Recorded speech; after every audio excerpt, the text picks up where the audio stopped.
As I look out in the crowd today, I see a number of staff members from Minnetonka because our final awards relate to the Minnetonka Faculty Hall of Fame. But if you're a former staff member, just maybe raise your hand or stand just so you can see all the different people in the crowd that are part of the staff. Give them a round.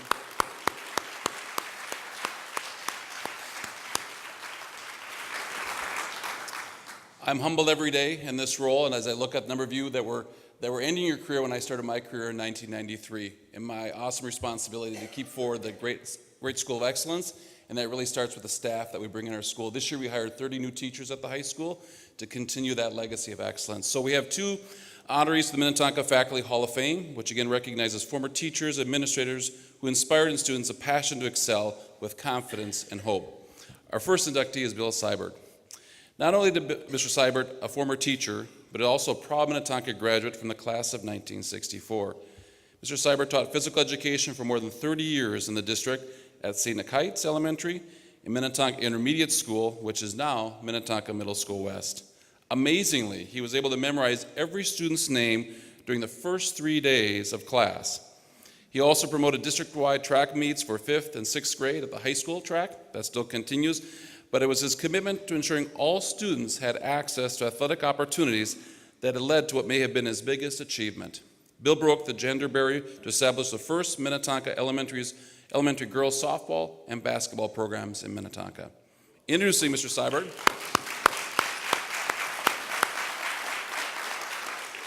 Introducing Bill is his friend and former colleague, Catherine Little.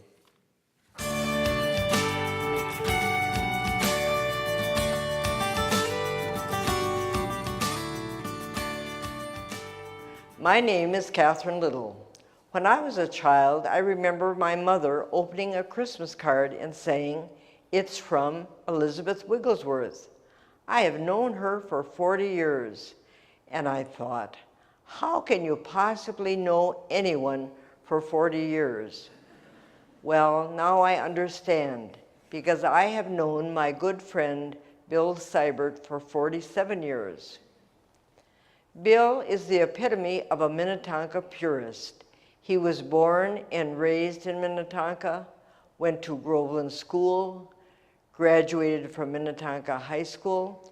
Had there been a Minnetonka University, he would have been the first one to enroll. Instead, Bill spread his wings and went to Macalester College.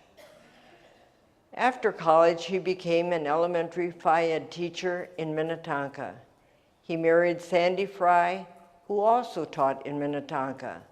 And here they raised 3 wonderful children, Anna, Bradley, and Catherine. Bill and I began teaching together in 1970 at Scenic Heights School. We taught there for 17 years, and then in 1987, we both moved to the intermediate school. Totally, we taught together for 22 years, so I could tell you a lot about Bill Seibert. Some things I promised not to tell. Now, it is my opinion that it takes, first of all, a good person to make a good teacher and a good friend. I would like to give you examples of the wonderful qualities Bill possesses. He was a very caring teacher and wanted his pupils to feel they were worthwhile and important to him. One way he did this was by sending Christmas cards through the mail to his students. Imagine how important you would feel if you received a card signed by your teacher. I only got blue report cards signed by my teacher. The academic grades were on the left side, but on the right side, whispers too much was checked several times. I can't imagine why. Bill also made his pupils feel like very special individuals. The first week of school, he would take home the composite class pictures and memorize the names of each pupil. He was then able to call them by name. He was like the Pied Piper of Scenic Heights. Wherever he went, the pupils gathered around him because he treated them with respect, kindness, and knew them as individuals. He was a master teacher, creative, innovative, and always looking for new ways to teach. I can attest to that because at his home he has a row of black notebooks that contain lesson plans and ideas for teaching. Each year had a new notebook. Bill taught adaptive Phi-Ed before the word was even invented. I remember him taking a little blind girl whose name was Nikki and teaching her individually, probably during his prep time, so that she could do exercises and learn physical skills like the mainstream children did. Another example is Mike. Mike was in a wheelchair, and Bill organized a wheelchair basketball tournament so that Mike could participate with his peers in a sport that fit his disability. I don't know where he got all the wheelchairs. Bill always taught of the needs of each child because he was a caring, compassionate teacher. He was also a leader among his peers. He was president of the teachers organization and served as chairperson of the elementary Phi-Ed department for many years. I thank the committee for electing Bill Seibert to the Minnetonka Alumni Hall of Fame. He is so deserving as he has spent his entire life dedicated to his community, the Minnetonka School District, and his friends and family. Bill, this is your Cooperstown, and I am honored to be your friend. Thank you for 47 wonderful years. Thank you all for being here today to support all the people that are getting these awards, me being one of them. I feel very honored to be part of the Faculty Hall of Fame. There are a lot of deserving people that are up on the board there, and I'm an elementary teacher, which doesn't happen very often to be up on that board. There's only 2 of us. So in that respect, I feel very honored too because we're being recognized for what we do in the elementary schools. I'd like to thank my family for all the support they've given me through the years, especially my wife, who was a teacher, and between us, we raised 3 kids and had a wonderful family life. And it's nice to live in the same district as you teach in because then you have vacations all together. And that's important. So, I'd like to thank my family. I'd like to thank my family at Scenic Heights, where I first taught for 17 years. And I'd like to thank the family that I had at Minnetonka West, basically, for 17 years.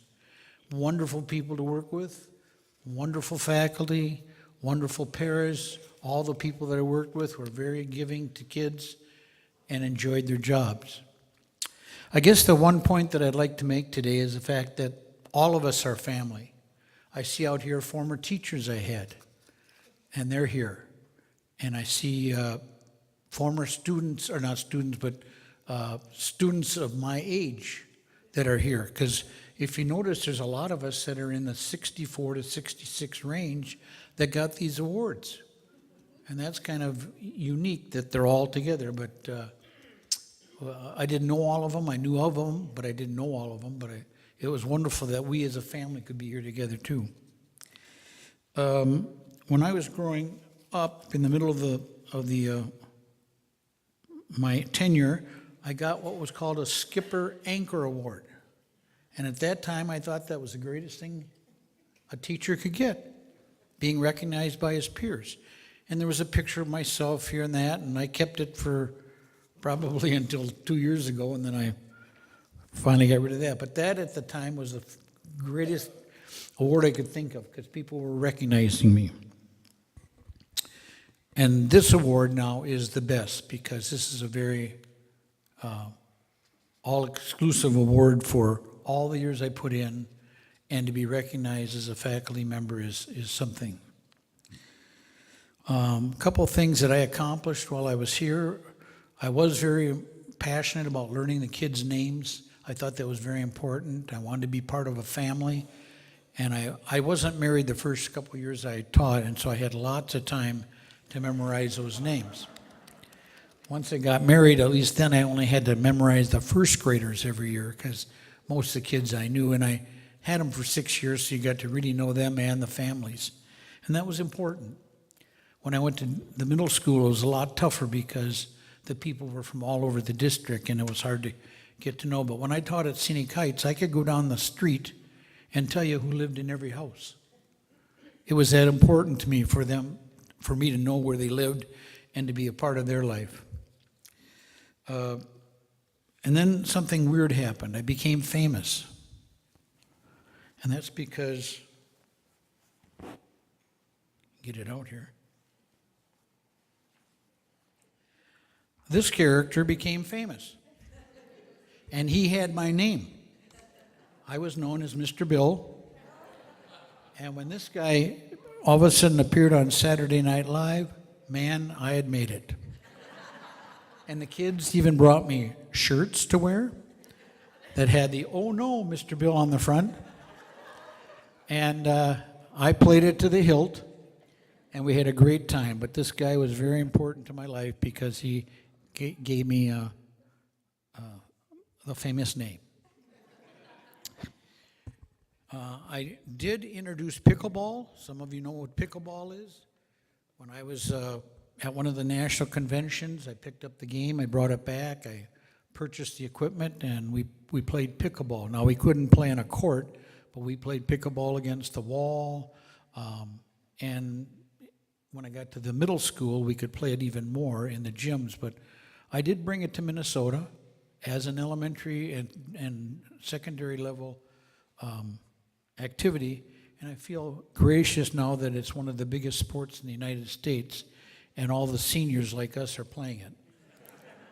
It's easier to play, you don't have to move so fast. So, but I thank all of you for being here. This is a family, all of you. You're all Minnetonka alumni people. You're either that or associated with them, and it's very important that we as a family continue on upholding the wonderful traditions of this high school. Thank you.